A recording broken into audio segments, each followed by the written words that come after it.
শুভ সকাল বন্ধুরা, সকলে কেমন আছো? আশা করি সবাই খুব ভালো আছে, আর আমিও খুব ভালো আছি। আর আজকে দেখো ব্লগটা স্টার্ট করলাম মায়ের রান্নাঘর থেকেই। একটা রেসিপি শেয়ার করবো তোমার সঙ্গে, সেটা হলো চিকেন স্যুপ। তো চিকেন স্যুপ বানানোর জন্য দেখো এখানে 450 মতো চিকেন নিয়ে নিয়েছি উইথ বোনস। আর চিকেনটা নিয়ে ভালো করে ধুয়ে নিয়েছি চিকেনটা।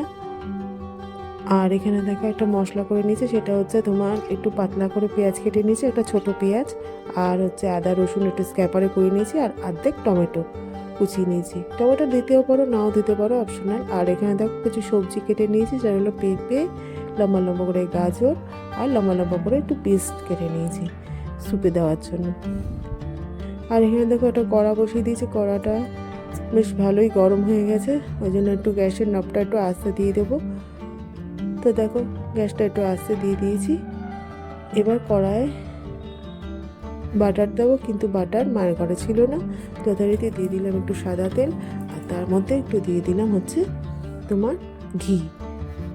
বললাম আগেই তোমাদের যে বাটার ছিল না ঘরে, ওই 2 চামচ মতো ঘি দিয়েছিলাম। তা যাই হোক, কিন্তু ঘি দেওয়া তো টেস্টটা খুব ভালো হয়েছিল, কারণ ঘিটাও তো গুড ফ্যাটের মধ্যেই পড়ে।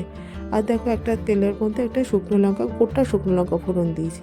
এটাও তোমরা দিতেও পারো, নাও দিতে পারো, আমার একটু টেস্টের জন্য আমি দিয়েছিলাম। যাই হোক, আর এখানে দেখো ঘিটা তেলটা মিশে ভালো করে গরম হয়ে গেছে, তার মধ্যে দিয়ে দিলাম পেঁয়াজ কুচিটা। এবার এই পেঁয়াজ কুচিটা একটু ভালো করে ভাজা ভাজা করে নিতে হবে, হালকা, মানে বেশি কড়া লালও না, আবার বেশি কাঁচা কাঁচাও না। তো ভাজা ভাজা করার পর এবার দিয়ে দিলাম যে আদা রসুনটা স্ক্যাপারে কুড়িয়ে রেখেছিলাম, সেইটা দিয়ে এবার আর একটু ভাজা ভাজা করে নিতে হবে, যাতে আদা রসুনের যে কাঁচা গন্ধটা সেটা যেন চলে যায়।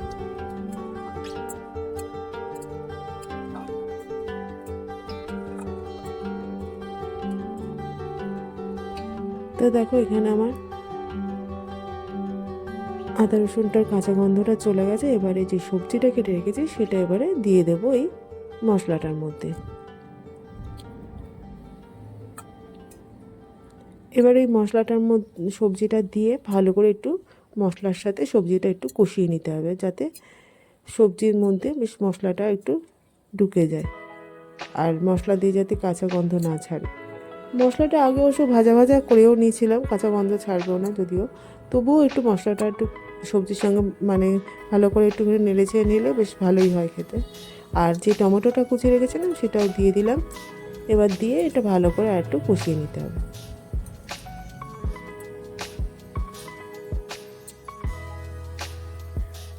তো যাই হোক, সবজিটা একটু মজতে দিতে হবে, তার জন্য সবজিটা আর টমেটো দিয়ে ভালো করে কষিয়ে নিয়ে এটা ঢাকা চাপা দিয়ে দিলাম।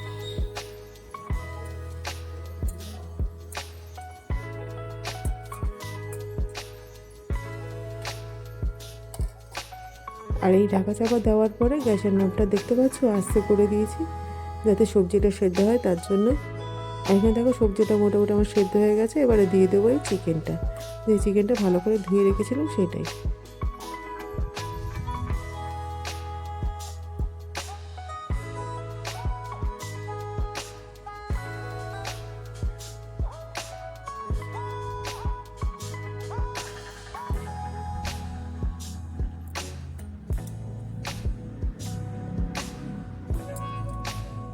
এবার চিকেন আর সবজিগুলো ভালো করে একটুখানি নেড়ে চেড়ে নেবো, একটু কষিয়ে নেবো, যাতে চিকেনের এই কাঁচা ভাবটাও চলে যায়, আর কি চিকেনের যে গন্ধটা সেই গন্ধটাও যাতে চলে যায়।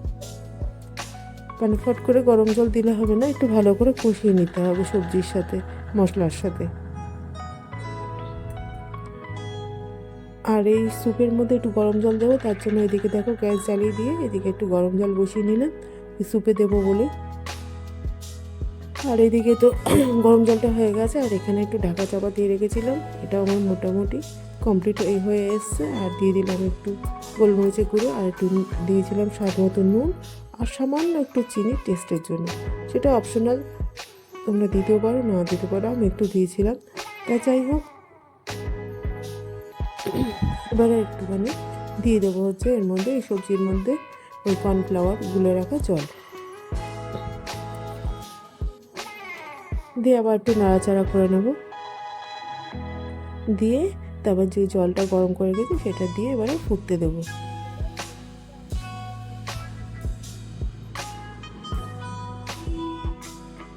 তো দেখো এখানে আমার চিকেন স্টুটা মোটামুটি রেডি। নামানোর আগেও মানে কষার সময় একটুখানি গোলমরিচের গুঁড়ো দিয়েছিলাম, আবার নামানোর আগেও আমি একটু গোলমরিচের গুঁড়ো দিলাম, কারণ গোলমরিচের গুঁড়োটা এই স্যুপের স্বাদটাকে আরও বাড়িয়ে দেয়, তার জন্যই।